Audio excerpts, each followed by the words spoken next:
પટેલનું નિવેદન છે કે આંદોલનના કારણે પાટીદારના જે દીકરી સીએમ પદેથી ઉતરી અને તેમનો એક કારસો એમને કીધો છે અને આંદોલન સાથે જોડાયેલા એ રાજકીય રોટલા છે કે તેવું પણ કહ્યું છે. કઈ રીતે?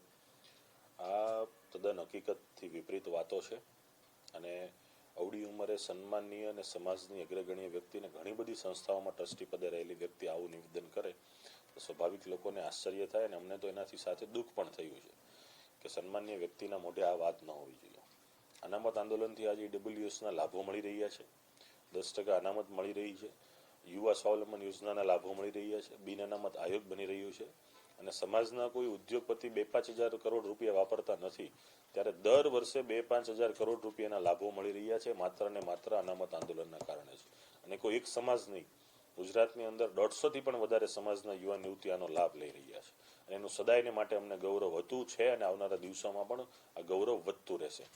આનંદીબેન પટેલની વાતની બાબતમાં એ જે દીકરીની બાબતની વાત કરે છે તો જે તે વખતે એને બચાવ સમિતિ ખોલીને એનું સમર્થન કરી અને બહાર આવવું જોઈતું હતું, કેમ કે નિર્ણય અમારો નથી.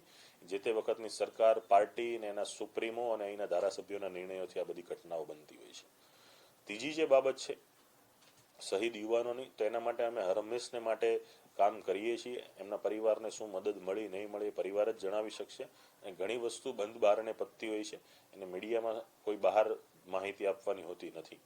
અને જે વાત છે કે સમાજને આનાથી નથી મળ્યું, એકદમ ખોટી વાત એટલા માટે છે કે એમણે જે મંચમાં જે બોલ્યા છે એ સમાજનું જ મંચ હતું.